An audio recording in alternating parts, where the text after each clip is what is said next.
Olá, meu nome é Rafaela, eu sou engenheira ambiental e diretora da Divisão de Meio Ambiente da Prefeitura de Guaxupé. Eu vim falar com vocês hoje um pouco sobre saneamento básico e recursos hídricos, que são duas matérias intimamente ligadas.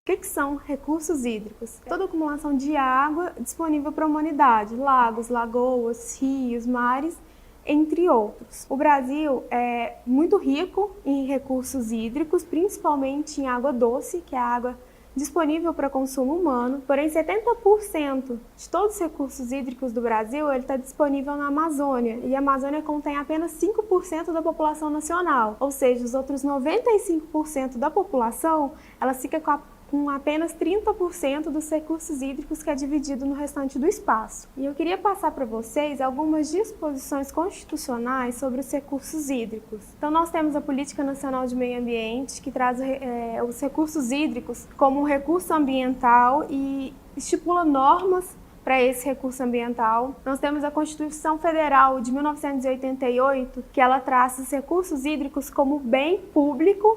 Então ele deixa de ser um bem privado e passa a ser um bem público de domínio da União ou do Estado. Então ele é de domínio da União quando ele atravessa mais de um Estado, ou ele está em área da União, ou ainda quando ele atravessa o país, né? Ele interpela a fronteira do país. No caso dele estar dentro de um Estado, ele é de responsabilidade e competência do Estado. Não existe competência municipal, não existe domínio municipal de recurso hídrico. Então, qualquer intervenção em recurso hídrico, ela é sempre autorizada ou pelo Estado ou pela União. O município não tem competência para esse tipo de autorização. A Constituição Federal, ela traz ainda que a União tem a responsabilidade de instituir um sistema nacional de recursos hídricos. Além da legislação, também criar toda uma base de dados para estudos e normativas. A partir desse artigo da Constituição Federal foi criada a Política Nacional de Recursos Hídricos, que é a Lei Federal 9433 de 1997. Então essa lei veio para garantir a sustentabilidade e a disponibilidade de água para gerações atuais e futuras, além de prever e estimar qualidade e quantidade de água disponível e eventos extremos, como cheias e secas. No artigo 1º dessa lei, ele traz que a água é um bem de domínio público, assim como foi colocado na Constituição. Ela é dotada de valor econômico, ou seja, ela pode ser cobrado o uso da água e ela é limitada. Então, a água ela tem fim, ela pode acabar. Ele traz ainda usos prioritários. Então, no caso de escassez, os usos prioritários seriam consumo de água, né, consumo humano e dessedentação animal. Essa lei ela traz ainda que a gestão de recursos hídricos ela deve conter usos múltiplos, ou seja, um mesmo recurso hídrico, o mesmo rio, ele pode ter vários usos de água. Então ele pode servir para consumo humano, eu posso fazer uma captação de água, ele pode servir para pesca, ele pode servir para navegação. Então eu tenho a questão do uso múltiplo.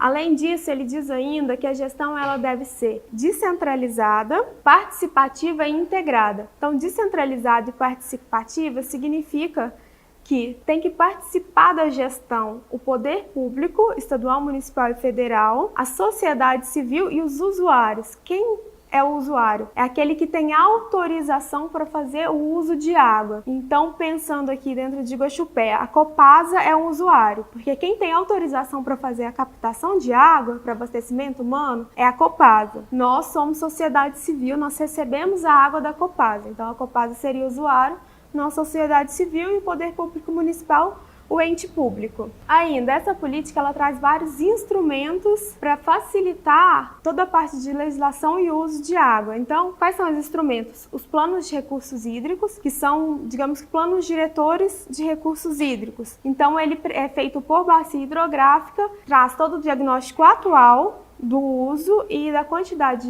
de recursos que é retirado e prevê metas futuras. Nós temos os enquadramentos de corpos d'água, que serve para garantir que os rios eles continuem sempre com a mesma qualidade e quantidade. Nós temos a outorga, que é simplesmente a autorização de uso de uma água. Então, para eu fazer uma captação, eu preciso de uma outorga, uma autorização de uso. Quem vai me dar essa autorização? O Estado ou a União, dependendo de quem é o responsável por aquele recurso hídrico. Existe ainda a cobrança pelo uso de água, que ela é feita para se garantir a racionalização do uso, além do investimento em recuperação de área e outros instrumentos para a política. O que a gente paga hoje na região não é essa cobrança de uso de água estipulado pela lei. Hoje a gente paga o serviço do uso de água, ou seja, eu pago a Copasa para ela ir no curso hídrico, fazer a captação, fazer o tratamento e disponibilizar água potável já na minha residência. Então hoje a gente não paga o uso, a gente paga o serviço prestado. E por fim, o último instrumento dessa política é o Sistema Nacional de Informações de Recursos Hídricos, que é abastecido por todos esses entes, poder público, sociedade civil e usuário, e nele nós temos todos os dados de recursos hídricos do Brasil inteiro para poder autorizar ou não o uso, no caso do Estado.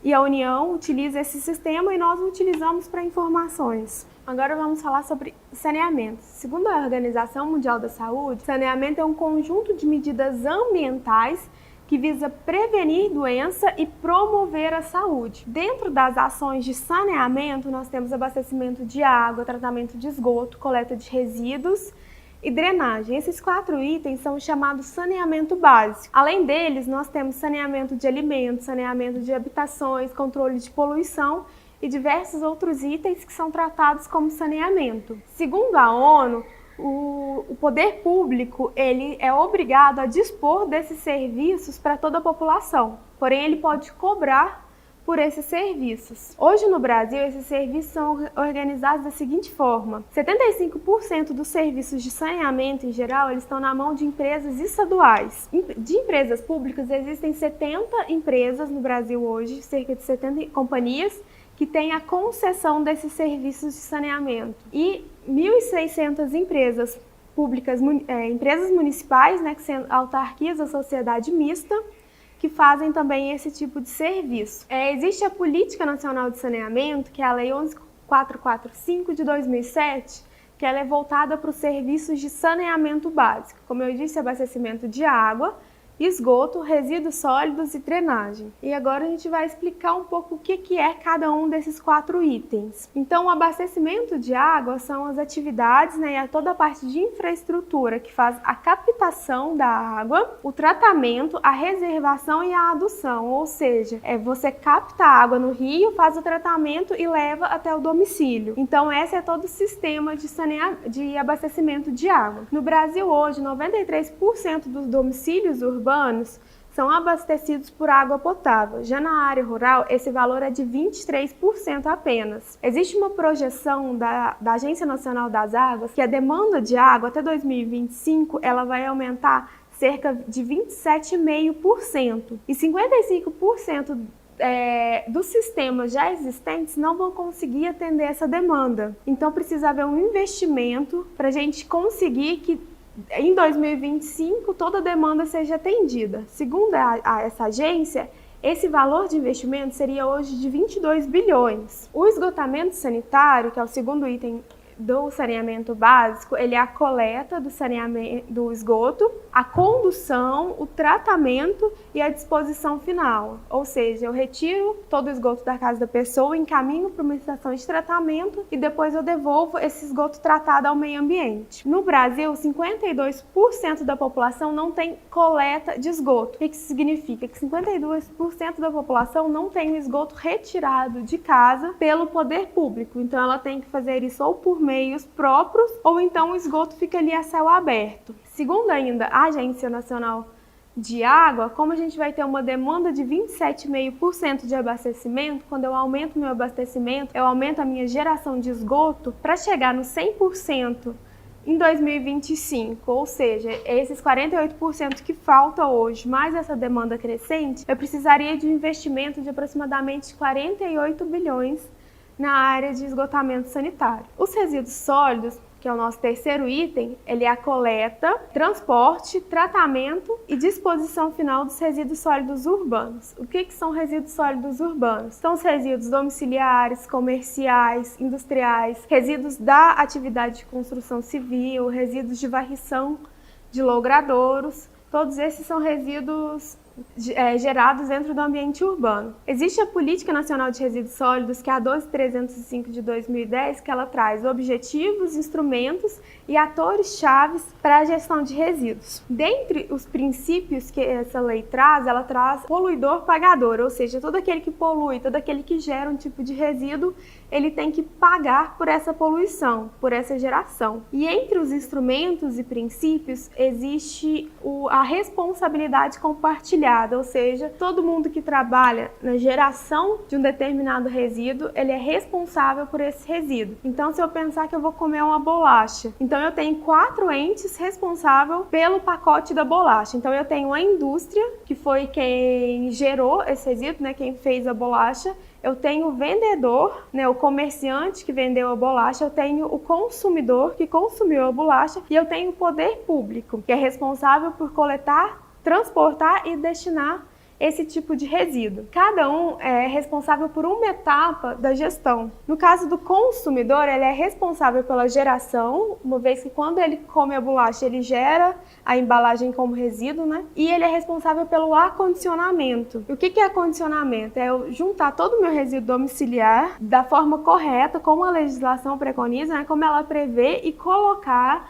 no horário certo para coleta. Só entra a responsabilidade do poder público a partir da coleta. A hora que ele tira o resíduo da porta da residência, a responsabilidade é dele. Então é muito importante falar que se a pessoa, de acordo com a lei, se a pessoa coloca o resíduo na rua e vem, por exemplo, um cachorro e rasga, não é responsabilidade do poder público juntar esse material. Então, pela lei, essa responsabilidade ela é do consumidor. Então, a responsabilidade do poder público seria a partir da coleta. Dentre os instrumentos dessa lei, existe ainda um chamado logística reversa. O que é a logística reversa? Todo resíduo ele tem uma logística que vai, e de acordo com a lei, alguns tipos de resíduos, por exemplo, pilha, bateria, pneus, eles têm que voltar na mesma linha que eles vão, por isso logística reversa. Dentro desse instrumento existem apenas 3 entes. O poder público ele só entra se ele for o ente consumidor, o ente gerador. Ou seja, eu tenho o primeiro ente, que é a indústria que produz,